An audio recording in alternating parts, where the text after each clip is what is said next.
کہ کچھ لوگوں کا یہ کہنا ہے کہ ہم اپنی تو اصلاح کر نہیں پائے، آنے والی جنریشن اپنی اصلاح خود کر لے گی۔ سوال یہ اٹھتا ہے کہ یہ وہی گودیں ہیں جن کی گود میں وہ اولادیں پروان چڑھ رہی ہیں جو خود ہی تربیت یافتہ نہیں ہیں، تو اس بات کی کیا گارنٹی ہوگی یا کون گارنٹی لے گا کہ جو آنے والی جنریشن ہے وہ اپنی اصلاح کر پائے گی یا ان کی اصلاح ہو پائے گی؟ دیکھیں، دین مبین اسلام میں جب آپ شادی کرنے کے لیے جاتے ہیں، البتہ میں دوسری طرف سے جواب دینا چاہتا ہوں، اس وقت آپ لڑکی کے اندر جس سے آپ شادی کرنا چاہتے ہیں اس میں کیا کیا تلاش کریں، اس کے باقاعدہ معیار ہیں کہ آپ یہ دیکھیں یہ دیکھیں۔ اس میں سب سے اہم یہ ہے کہ آپ جس وقت شادی کے لیے جا رہے ہیں تو آپ اپنے لیے بیوی نہ تلاشیں بلکہ اپنی اولاد کے لیے ماں تلاشیں۔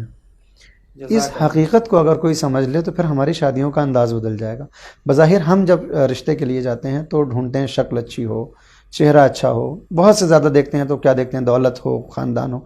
مگر ہم کو یہ دیکھنا ہوگا کہ آنے والی نسل کو یہ پالنے والی ہے۔ لہٰذا اگر اس کے اندر علم کی کمی ہے، اگر اس کے اندر عرفان کی کمی ہے، اگر اس کے اندر معرفت نہیں ہے، اگر وہ دین اور اسلام کو نہیں جانتی، اگر وہ انسانیت کو نہیں جانتی، تو اس کا مطلب یہ ہو جائے گا کہ وہ آنے والی جو نسل ہے جو اسی آغوش میں پلنے والی ہے وہ بھی اس کے جیسی پلے گی۔ لہٰذا ضروری یہ ہو جاتا ہے کہ ہم آغاز میں یعنی ابتدا میں ہی ان تمام چیزوں کو اپنے سامنے رکھیں کہ آگے کیا ہونے والا ہے۔ بہرحال یہ جو آپ کا سوال ہے کہ ہم تو جیسے تھے گزر گئے اور آنے والی نسل اپنا خود سنبھال لے گی، تو اپنا نہیں سنبھالے گی۔ اس دنیا کے دیکھیے، ہم خلا میں زندگی نہیں گزار رہے ہیں، ہم اسپیس میں نہیں ہیں، ہم اجتماعی زندگی گزار رہے ہیں۔ ہم جب جس ماحول میں رہتے ہیں، ہمارے پڑوس میں کچھ افراد ہیں، ہمارے رشتے میں کچھ افراد ہیں، ہمارے بہت سے افراد ہوتے ہیں جن سے ہمارا تعلق ہوتا ہے۔ لہٰذا دین اور شریعت نے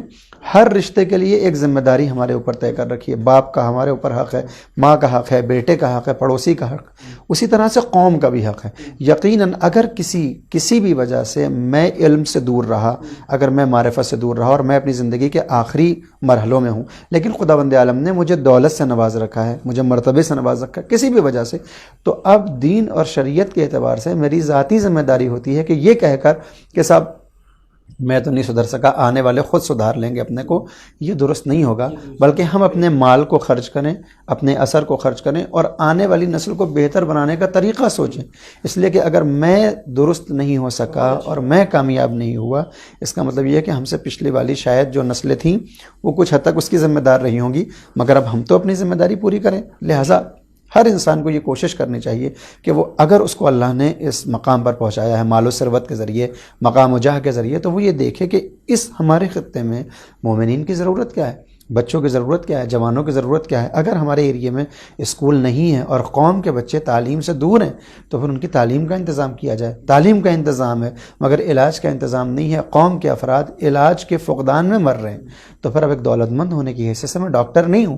لیکن دین اور شریعت میرے اوپر فرض کرتا ہے کہ اگر مجھے اللہ نے دیا ہے تو پھر میں انتظام کروں اس جگہ پر ایک ایسی چیز کا کہ جو مومنین کو فائدہ پہنچائے۔ دلیل کیا ہے کہ دلیل یہی کہ پیغمبر اعظم نے جب اپنی رسالت کا اعلان کیا ہے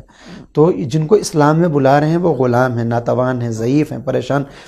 ابتدائی دور میں پیغمبر اعظم نے جب کہا ایھا الناس قولوا لا الہ الا اللہ، تو بہت مالدار افراد نہیں آئے دین اسلام میں، جو سب سے نچلا طبقہ تھا وہ پیغمبر کے پاس پہنچا۔ تو جب پیغمبر کے پاس پہنچا تو پیغمبر کو ان کی ضرورتیں پوری کرنی ہے۔ حضرت خدیجہ نے وہ جہاد کیا ہے کہ اپنی پورا مال و دولت پیغمبر کے حوالے کیا، اور پیغمبر نے باقاعدہ طور پر تربیت کی ہے ان تمام افراد کی، ان کو پالا ہے، ان کو پوسا ہے، ان کی ضرورتیں پوری کی ہیں۔ حتیٰ اصحاب صفہ کہلاتے ہیں، مدینہ کے اندر ایک چبوترا ہے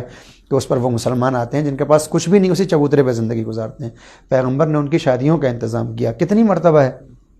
کہ دیکھا کہ اصحاب صفہ میں کوئی ہے اور اب تک اس کی شادی نہیں ہوئی، تو آپ نے ان خواتین سے کہا جو اسلام لا چکی ہیں کہ کون ہے جو اس سے شادی کر لے تاکہ جو ہے وہ اس کا بھی گھر بس جائے۔